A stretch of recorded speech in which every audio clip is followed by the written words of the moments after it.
오늘 우리가 함께 보실 하나님의 말씀은 누가복음 4장입니다. 누가복음 4장 38절부터 44절 말씀을 같이 교독하는 방법으로 읽겠습니다. 누가복음 4장 38절로 44절 교독합니다. 예수께서 일어나 회당에서 나가사 시몬의 집에 들어가시니 시몬의 장모가 중한 열병을 앓고 있는지라 사람들이 그를 위하여 예수께 구하니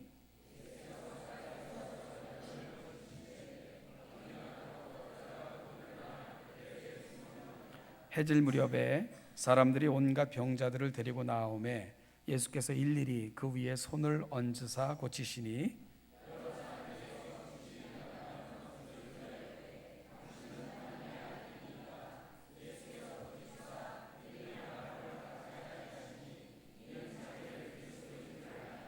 날이 밝음에 예수께서 나오사 한적한 곳에 가시니 무리가 찾다가 만나서 자기들에게서 떠나시지 못하게 만류하려 하매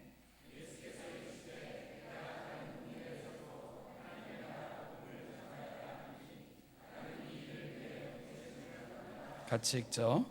갈릴리 여러 회당에서 전도하시더라. 아멘. 우리가 함께 읽은 오늘 본문은 세 가지 이야기를 소개하고 있습니다. 시몬의 장모의 열병을 고친 이야기, 그리고 온갖 병자들을 고친 이야기, 그리고 갈릴리 지역의 여러 회당에서 전도한 이야기를 기록하고 있습니다.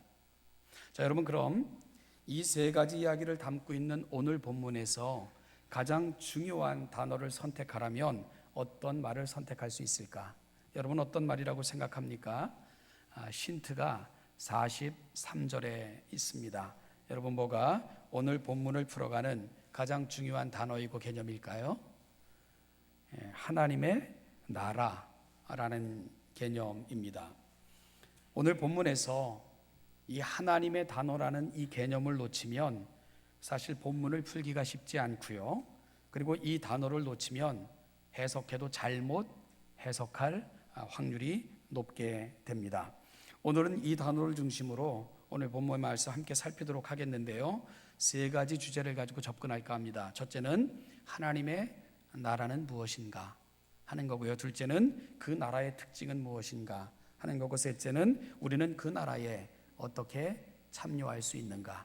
이 세 가지 주제를 가지고 오늘 말씀을 함께 나누기를 소망합니다. 먼저 첫 번째 주제는 하나님의 나라는 무엇인가. 누가는 그 나라가 무엇이라고 명료하게 정의하고 있지는 않습니다. 단 그 나라를 보여주고 있습니다. 그게 소중한 거예요. 우리가 그 나라가 뭐다 정의하는 것보다 그 나라를 보여주는 것이 사실은 더 소중한 것입니다. 우선 오늘 본문에서 우리가 만나는 것은 시몬의 장모입니다. 여기서 시몬이라 하면 베드로를 말하는 건데요. 베드로의 장모인 그 여인은 중한 열병을 앓고 있었습니다. 이 중하다는 것은 생명의 위협을 느낄 만큼 위급한 상태를 일컫는 말입니다. 예수님은 그 여인의 병을 고쳐 주셨습니다. 그런데 오늘 본문을 우리가 주의해서 읽어보면 그 여인을 고치는 장면이 좀 특이하다는 것을 알게 됩니다. 여러분, 어떻게 시몬의 장모의 병을 고쳐주셨죠? 열병을 꾸짖어서 그렇게 고쳐주시는 장면을 보게 됩니다. 좀 이상해요. 여러분, 이런 표현은 누가복음 특별히 이 부분 외에는 나타나지 않습니다. 대체적으로 병자를 치료할 때는 손을 들어 안수한다거나 아니면은 만지셔서 혹은 일으켜 세우면서 병을 치료하시는데, 오늘 본문에서는 열병을 꾸짖으셔서 그렇게 고쳐주셨다고 누가는 설명하고 있습니다. 이 사건을 다른 복음서에서는 만지셨다, 손을 잡아 일으키셨다, 이렇게 병을 고친 것을 기록하는 것을 보면 누가의 기록은 굉장히 특이하다는 것을 우리가 알게 됩니다. 자, 그러면 왜 누가는 시몬의 장모의 병을 고칠 때에 열병을 치료하실 때 꾸짖어서 고치셨다 하는 표현을 사용하고 있는 걸까요? 자, 이 부분을 이해하려면 이 본문이 위치하고 있는 구조를 주목해서 살필 수 있어야 됩니다.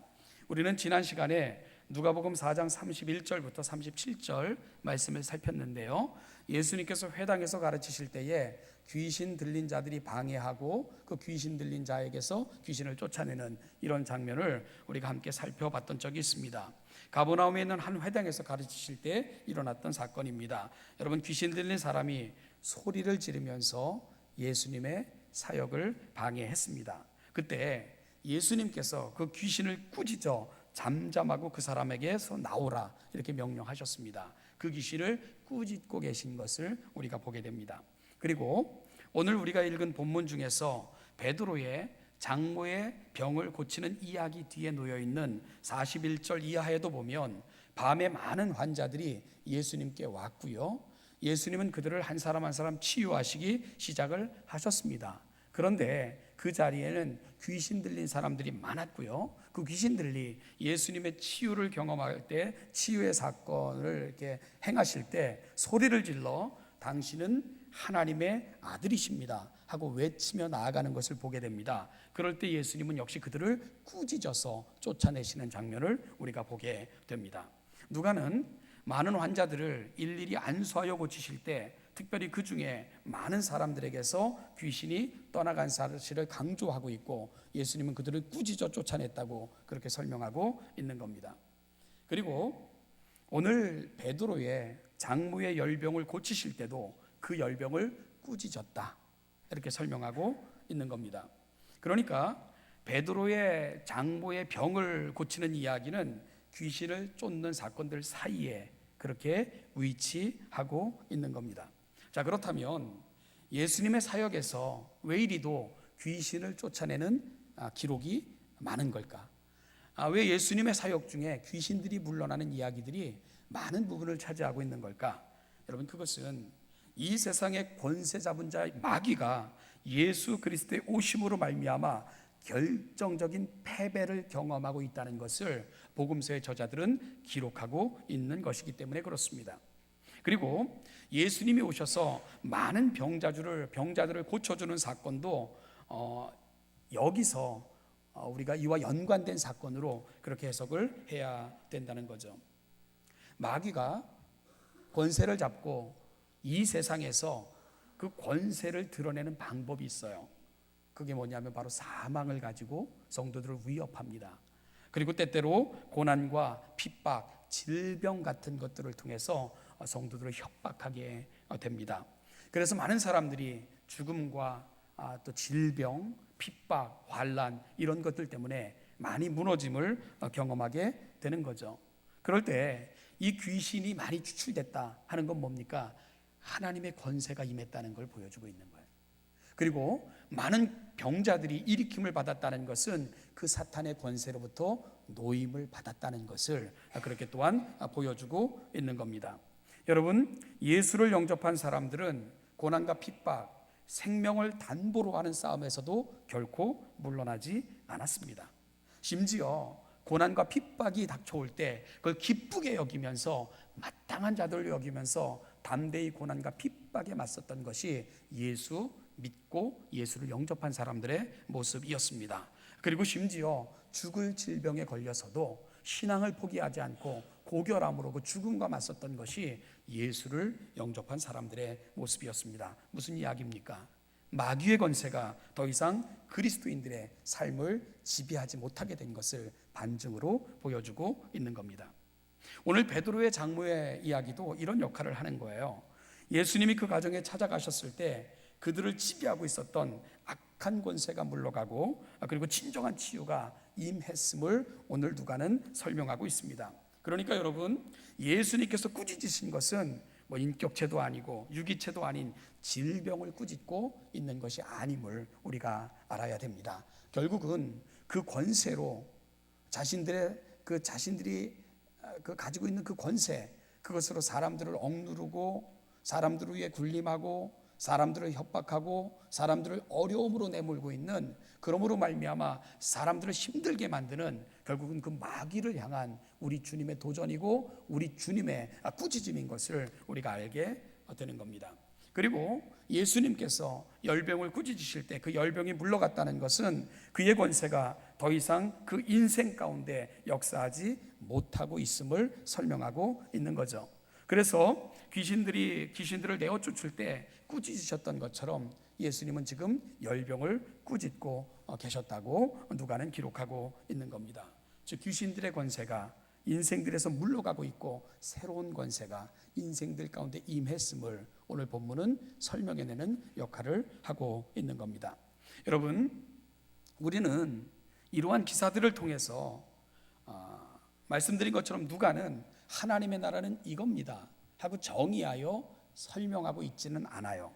그런데 누가가 기록하고 있는 그의 복음서들을 통해 우리는 하나님의 나라가 무엇인가 하는 힌트를 얻게 됩니다. 하나님의 나라가 뭘까? 바로 통치권을 말하는 거예요. 그분의 통치, 그분의 능력과 위엄으로 그분이 통치하시는 세상, 그걸 가리켜 우리가 하나님의 나라라 이렇게 말씀을 하는 겁니다. 하나님의 나라는 하나님께서 다스리시고 통치하시는 바로 그 통치권을 말한다고 누가는 설명하고 있는 겁니다. 광화문에 가면 미국 대사관이 있습니다.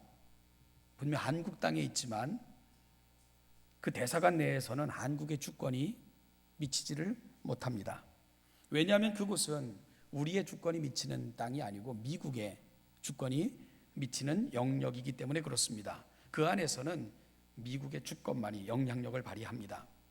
여러분, 따라서 이 나라라는 개념은 단순한 국토의 개념이 아닙니다. 통치권의 개념인 것을 우리가 알게 되는 거예요. 이게 어느 나라인가 할 때 어느 나라의 통치권이 영향을 미치는가, 그 개념인 것을 우리가 알게 되는 거죠.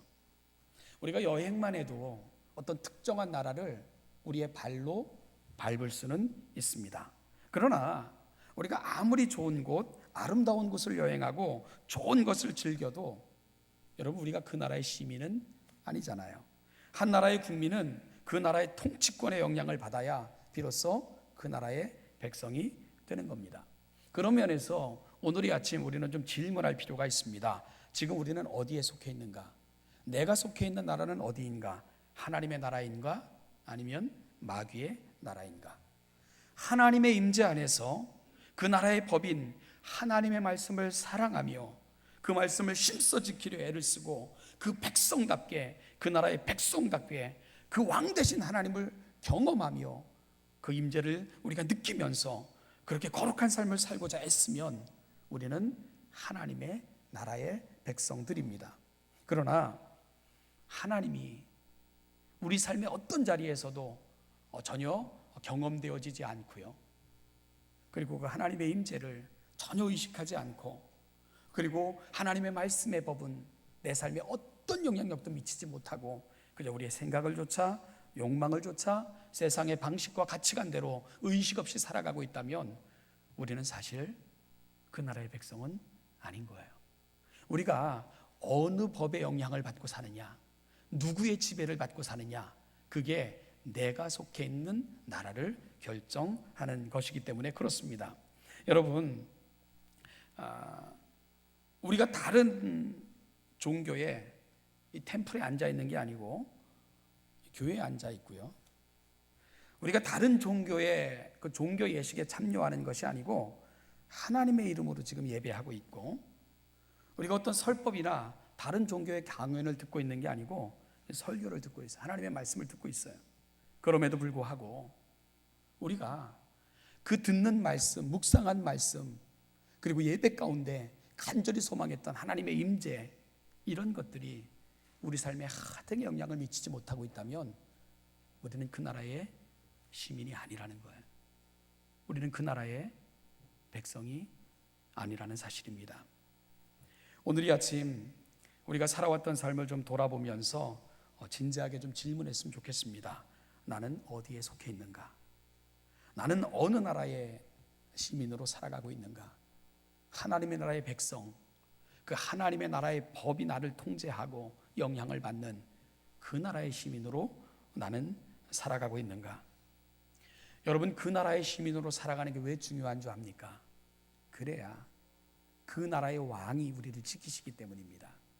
그래야 그 나라의 왕의 은혜가 우리 가운데 임하기 때문입니다. 하나님의 능력이 우리 삶의 자리에 역사하기 때문입니다. 오늘 내 삶에 은혜가, 그 능력이 나타나고 있지 않다면 우리가 어느 나라의 백성으로 살아가고 있는가부터 점검되어 오늘 우리를 돌아볼 수 있는 귀한 아침이 되시기를 간절히 소망합니다. 다음으로 그러면 우리가 살필 것은 그 나라, 즉 하나님의 나라의 특징은 뭔가, 오늘 본문을 통해 이 부분을 풀어나가고자 합니다. 오늘 본문의 사건이 일어난 곳은 가버나움이라는 곳입니다. 그리고 이 사건이 일어난 날은 안식일입니다. 안식일에 주님은 회당에서 가르치는 일을 하시고는 이어 회당에서 나오사 시몬의 집에 들어가셨습니다. 초청이 있었던 것 같습니다. 그리고 그곳에 계실 때 해가 지자 사람들이 온갖 병자를 데리고 예수님께로 나왔습니다. 40절에 보면 해질 무렵이라고 되어 있는 것을 우리가 확인할 수 있게 되는데요. 여러분 이 해질 무렵, 왜 사람들은 이 해질 무렵에 예수님께 많은 병자들을 데리고 그렇게 몰려들고 있는 걸까? 해질 무렵이라는 것은 안식일이 끝났다는 걸 의미하는 거예요. 유대인들에게 있어서 하루는 해가 질 때부터 시작해서 그 다음날 해질 때까지, 그게 하루의 개념입니다. 그러니까 해질 무렵에 사람들이 온갖 병자를 데리고 나왔다 하는 것은 안식일이 끝날 때까지 사람들이 기다리고 있다가 끝나자마자 예수께 많은 사람들을 데리고 왔다, 그런 표현이 되는 거예요. 요즘 보면 뭔가 신제품이 나오면 그걸 사기 위해 세계 젊은이들이 가게 앞에 줄을 섭니다. 심지어 텐트 갖다 놓고 거기서 자면서까지 그 신제품을 얻기 위해서 그렇게 줄을 서는 장면을 보게 되는데, 오늘 본문의 모습이 그런 모습이에요. 그러니까 사람들이 기다리고 있다가 안식일이 끝나자마자 예수님께 온갖 병자를 데리고 모여드는 그런 진풍경이 연출되고 있는 겁니다. 여러분, 그래서 이들은 왜 그렇게 했냐 하면 안식일 동안 그들 일하면 안 됐거든요. 그런데 환자를 옮기는 건 그들에게 있어서는 그 일이었어요. 그래서 안식일을 범하지 않기 위해 그들은 기다리고 있다가 안식일이 끝나자마자 환자를 이송해서 예수께로 데려오는 그런 모습을 보이고 있는 겁니다. 자, 그러자 그들을 대하시는, 그러니까 그렇게 몰려드는, 사실 예수님 피곤하시잖아요. 그 낮 동안은 강론하셨고요. 그리고 심지어 귀신을 쫓아내는 그런 사역도 하셨고, 지친 그 예수님께 안식일이 끝나자마자 온갖 병자들이 모여드는 그런 상황이 오늘 본문의 배경입니다. 그런데요, 그들을 대하시는 예수님의 방식을 누가는 어떻게 설명하고 있는가? 예수께서 일일이 그들의 위에 손을 얹으사 고치시니, 이렇게 기록하고 있습니다. 예수님은 그 한 사람 한 사람, 병자 하나하나를 영접하고 계신 거예요.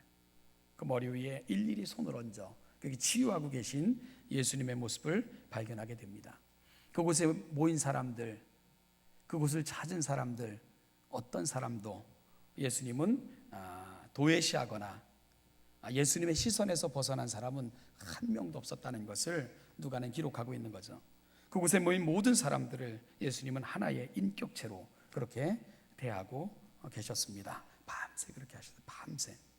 그러자 여러분, 그 예수님의 그 병 고치는 사역 속에서도 특이한 게 한 가지가 뭐냐 하면 많은 귀신들이 물러갔다, 이 사실을 누가는 또 기록하고 있는 겁니다. 하나님의 나라가 그 속에 임했다는 것을, 많은 귀신들이 소리 지르며 나아가는 것으로 누가는 선포하고 있는 겁니다. 자, 예수님께서 그곳에 임하셔서 그 치유 사역을 감당하실 때 귀신들이 물러가는 역사가 나타났어요. 그럴 때 그 귀신들이 뭐라고 소리 지르며 나갑니까? 우리가 보니까 당신은 하나님의 아들이니이다, 그러면서 막 물러가는 거예요. 이 귀신들이 예수님을 보면서 당신은 하나님의 아들이십니다, 이렇게 고백을 해요. 이게 신앙 고백일까요? 신앙 고백이 아닌 거죠. 방해 공작이에요. 방해 공작. 예수님이 당신은 하나님의 아들입니다, 틀린 말 하지 않는데 그 귀신들을 꾸짖으시는 그런 모습을 보고 있거든요. 왜 꾸짖으셨는가? 귀신들은 지금 예수님이 십자가로 가는 것을 방해하고 있는 거예요.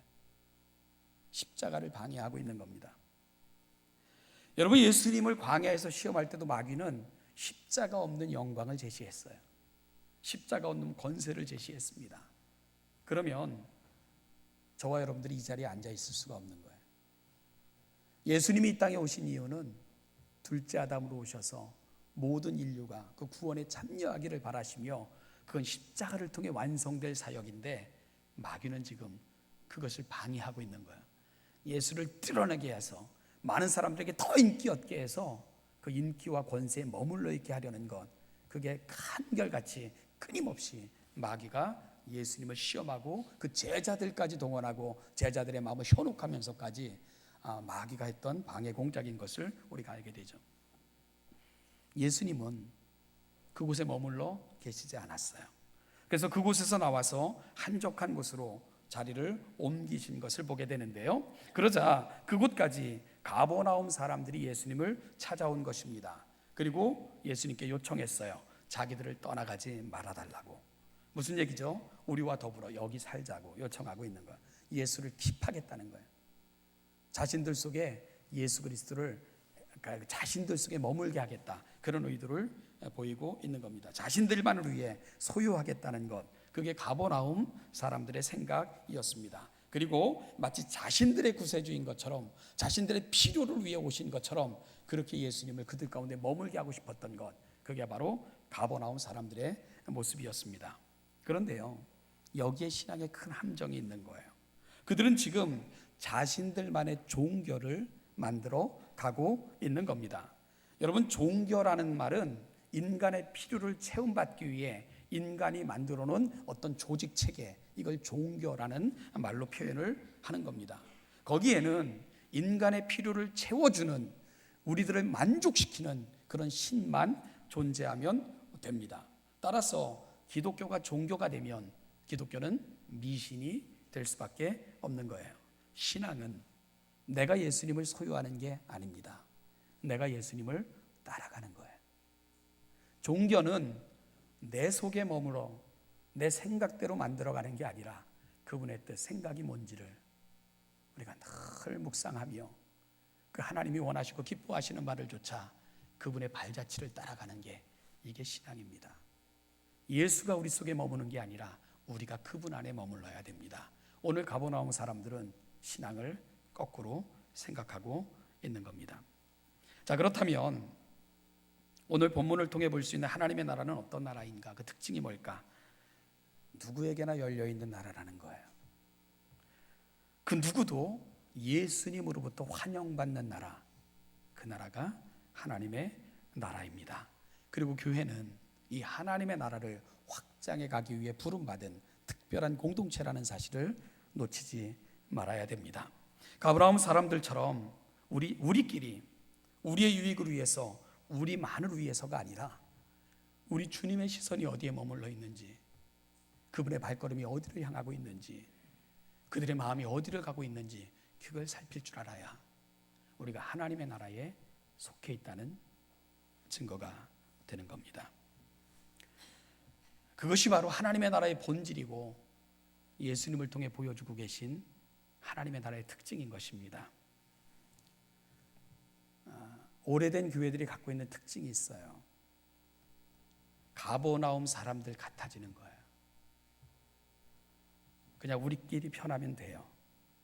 선교도 싫고 전도도 싫고 낯선 사람들과 섞이는 것도 싫고 새로운 사람들이 와가지고 그 모습 자주 보이는 것도 싫고 그냥 편한 대로 가는 거예요. 편한 대로. 그건 종교가 되었다는 증거입니다. 종교가 되었다는 증거입니다. 신앙이 아닙니다. 사랑하는 신원예담교회 성도 여러분, 교회는 종교 집단이 되면 안 됩니다. 하나님의 나라가 되어야 됩니다. 일일이 그 머리에 손을 얹고 안수하셨던 예수님의 마음을 품는 교회, 그렇게 더 많은 사람들이 이 은혜에 참여하기를 소망하는 교회, 그게 바로 하나님이 원하셨던 이 땅의 교회의 모습이고, 그걸 이루어가는 것이 주님이 원하시는 교회의 모습인 것입니다. 그 나라의 특징을 결코 놓치거나 포기하지 않는, 우리의 편안함을 포기하시고 주님이 가셨던 그 한적한 곳으로 우리의 눈을 돌리고 주님의 시선이 어디로 가고 있는가를 살펴 이루어 드릴 수 있는 우리 신원예담교회 되시기를 주님의 이름으로 축복합니다. 세 번째로요, 그러면 어떻게 우리는 그 나라에 참여할 수 있는가? 이 말은 하나님의 나라의 가치는 무엇으로 드러낼 수 있는가에 대한 질문입니다.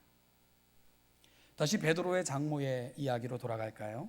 그녀가 고침을 받았을 때 그녀가 보인 행동이 있습니다. 어떤 행동을 보여줘? 곧 일어나 그들에게 수종드니라. 수종든다는 말은 섬겼다 라는 것과 같은 말입니다. 시종이 주인 곁에서 손에 수건을 두르고 분부를 기다리듯 겸허하게 서 있는 모습이 오늘 본문에서 베드로의 장모에게 표현된 수종드니라 라는 단어가 갖고 있는 의미입니다. 그런데 여기서 주목할 만한 단어를 찾아내야 됩니다. 그들에게 수종드리라.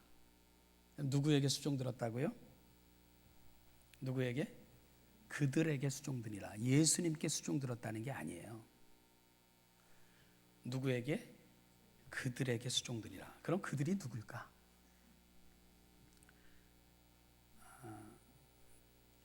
좁게는 그녀를 도와 예수님께 구한 모든 사람들이 그들입니다. 그런데 좀 더 확대해 보면 40절 이하에서 만나게 되는 모든 환자가 그들 속에 포함이 되는 거예요. 그녀의 집에 예수님이 있을 때 많은 사람들이 모여든 거예요. 그들에게 수종드리라. 고침을 받은 베드로의 장모는 밤새 예수님 곁에서 예수님이 하시는 사역의 동역자가 되어 환자들을 치유하여 회복시키는 일에 참여하고 있는 것을 누가는 소개하고 있는 겁니다. 주님은 밤새 환자들을 치유하셨습니다. 그 곁에서 주님을 도와 환자들을 정성껏 돌보고 주님께서 하시는 일에 이 여인은 조력자가 되고 있는 거예요. 결국 주님께서 이 땅에 오셔서 하나님의 나라라는 말을 오늘 본문에서 처음으로 사용하고 계신데요, 그렇게 치면 그 하나님의 나라를 위해 섬기고 봉사했던 최초의 인물이 누구냐? 바로 고침받은 베드로의 장모가 되는 겁니다. 그녀는 마귀의 나라에서 하나님의 나라로 호적을 옮긴 여인입니다. 그런 그녀의 모습이 처음으로 등장하는 그녀의 모습을 처음으로 표현하는 단어가 섬김이라는 단어를 우리가 주목해야 된다는 겁니다. 섬김이 하나님의 나라의 가치입니다. 그게 하나님의 나라의 본질입니다. 그리고 섬김이 하나님의 나라에 참여하시는 방법입니다. 여러분, 누구를 섬겨야 된다고요? 하나님을요? 예수님을요? 성령님을요? 우리가 무슨 수로 하나님을 섬길 수 있어요? 보이지도 않는데, 더군다나 그분은 우리보다 능력이 많으신데, 그분은 아무것도 부족함이 없는 분이신데 우리가 힘 가지고 섬기나요? 우리가 좀 더 잘났기 때문에 지혜 가지고 하나님께 뭔가를 가르쳐 드리나요? 우리가 그분보다 능력이 많아 그분이 할 수 없는 걸 우리가 대신해 드리나요? 우리가 가진 것이 많아 그분의 필요를 채워줄 수 있나요? 우리가 하나님을 위해 할 수 있는 것은 단 한 가지도 없습니다. 그리고 우리의 필요를, 우리의 도움을 하나님은 필요로 하시는 분도 아닙니다. 그렇다면 우리가 섬길 때 누구를 섬기는 겁니까? 이웃을 섬기는 거예요. 지체를 섬기는 겁니다. 그게 하나님을 섬기는 거라고 하나님은 인정해 주시는 겁니다. 그래서 누가복음 4장 18절 19절에서 예수님은 이 땅에 오셔서 메시아 선언을 이렇게 하셨어요. 이 4장 18절 19절 이사야 선지자의 말을 인용해서 당신이 오신 이유를 밝히고 있는데요, 누가복음에서 가장 중요한 부분입니다. 우리 한번 같이 읽어보겠습니다. 4장 18절 19절 시작. 주의 성령이 내게 임하셨으니 이는 가난한 자에게 복음을 전하게 하시려고 내게 기름을 부으시고 나를 보내사 포로된 자에게 자유를, 눈먼 자에게 다시 보게 함을 전파하며 눌린 자를 자유롭게 하고 주의 은혜의 해를 전파하게 하려 하심이라 하였더라. 아멘. 누가복음에 많이 등장하는 고유한 인물들이 있어요. 가난한 자들, 고아들, 과부들, 세리와 창기와 같은 죄인들,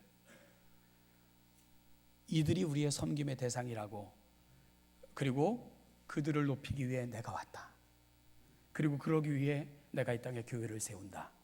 예수님 그렇게 말씀하고 계신 겁니다. 우리의 도움이 필요한 사람들을 외면하며 하나님 섬긴다고 말하지 마세요. 그런 법은 세상에 없습니다. 그래서 야고보 장로도 교회를 향해서 이렇게 말해요. 야고보서 1장 25절 27절 보면 자유롭게 하는 온전한 율법을 들여다보고 있는 자는 듣고 잊어버리는 자가 아니요 실천하는 자니 이 사람은 그 행하는 일에 복을 받으리라. 누구든지 스스로 경건하다 생각하며 자기 혀를 제갈 물리지 아니하고 자기 마음을 속이면 이 사람의 경것은 헛것이라. 하나님 아버지 앞에서 정결하고 더러움이 없는 경건은 곧 고아와 과부를 그 환난 중에 돌보고 또 자기를 지켜 새 속에 물들지 아니하는 그것이니라. 이게 경건이라는 거예요.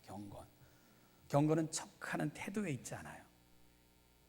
하나님의 나라, 그 나라를 위해 섬김, 그게 경건이다. 그렇게 말하고 있는 거예요. 며칠 전에 이렇게 신방을 다녀오는데 우리 권사님 중에 한 분이 이런 말씀을 하셨어요. 나도 좀 돈 좀 있고 그래서 마음껏 도와주고 섬기는 삶을 좀 살았으면 좋겠어요. 이렇게 말씀하시길래 웃으면서, 권사님 근데요, 살다 보니까 돈이 있다고 섬기는 거 아니고요, 그리고 내가 여건이 된다고 섬기는 것 아닙니다. 진정한 마음이, 신앙이 섬김을 가능하게 만듭디다. 이렇게 말씀해 드렸더니 권사님께서도 씩 웃으면서 목사님 그건 그래요. 그런 말씀하시더라고요. 오늘 하나님 나라에 헌신하는 그 여인, 오늘 본문의 흐름상 돈이 많은 것 같지도 않아요. 주변이 안타까워하는 것을 보면 여건이 그렇게 좋은 것 같지도 않아요. 시몬의 장모, 시몬도 나이가 적은 제자가 아닌데 장모라고 한 것 보면 나이도 많은 여인 같아요. 그리고 이제 갓 병에서 놓였는지라 자신의 몸을 추스르기도 그렇게 용이해 보이지 않아요. 그런데 여러분, 하나님 나라 최초의 봉사자, 그 아름다운 가치를 드러낸 여인이 바로 그 여인이라는 거예요. 누가는 우리에게 말하고 있는 거예요. 하나님 나라의 가치는 섬김에 있다. 섬김. 하나님의 나라는 아주 가까운 곳에 있다는 겁니다. 아주 작은 실천 속에 나타나는 것이며 이웃과 함께 살아가는 삶의 자리에서 보여지는 거다. 누가는 그렇게 저와 여러분들에게 도전하고 있는 것입니다. 아픈 이웃을 위해 기도하는 것 속에 하나님의 나라가 임합니다. 아픈 이웃 한 번 더 찾아보는 여러분의 발걸음 속에 하나님의 나라가 임하는 거예요. 도움이 필요한 자에게 내가 할 수 있는 가장 작은 마음 나눔, 말 한마디, 작은 물질의 나눔, 작은 필요의 채워줌 속에 하나님의 나라가 우리 가운데 임하는 겁니다. 하나님의 나라는 그렇게 이루어져 가는 거고 하나님의 나라는 그렇게 확장되어져 가는 것입니다. 말씀을 마치며 여러분을 축복합니다. 이 한 주간 여러분이 살아가는 모든 삶의 자리가 하나님의 나라, 그 거룩한 나라가 이루어지시기를 주님의 이름으로 축복합니다. 여러분들이 더불어 살아가는 사람들에게 이 은혜의 분량을 섬김으로 보여줌으로 그 나라의 특별한 가치를 세상에 선포하며 살아가는 복된 그 나라의 백성들 다 되시기를 주님의 이름으로 축복합니다. 기도하겠습니다. 하나님 아버지 은혜와 사랑을 감사합니다. 한 주간을 이렇게 시작하게 하셨습니다. 내가 하나님 나라 백성임을 확인받는 자리가 되게 하시고 내가 드러내야 될 그 나라의 특징, 감당해야 될 그 가치가 무엇인가를 분명히 가슴에 담고 우리가 살아가는 삶의 자리가 하나님의 나라가 되고 그 가치와 특징과 아름다움을 보여주는 일에 귀하게 사용되는 복된 인생들을 되게 하여 주시옵소서. 감사드리며 예수님의 이름으로 기도하옵나이다. 지금은 우리 주 예수 그리스도의 은혜와 아버지 하나님의 무한하신 사랑과 성령의 인도, 교통, 충만, 동행하심이 우리가 하나님의 나라 백성 되었음에 그 나라의 가치와 우리 가운데 소망하시는 그 나라 왕의 가치를 가슴에 담고 우리가 살아가는 모든 삶의 자리가 하나님의 거룩한 나라가 되고 그 특징과 아름다움을 보여주는 발걸음들이 되고 우리가 그렇게 이 땅에 하나님의 아름다운 나라를 확장해가는 일에 귀하게 사용되기를 바라며 이 자리에 있는 우리 사랑하는 신원예담교회 모든 성도들과 그들의 가정과 그들의 직장과 그들의 자녀와 그들의 사업체와 그들이 꿈꾸며 준비하는 미래와 그들이 걸어가는 모든 발걸음 위에 이제부터 영원까지 그 영원까지 함께 하시기를 축원하옵나이다. 아멘.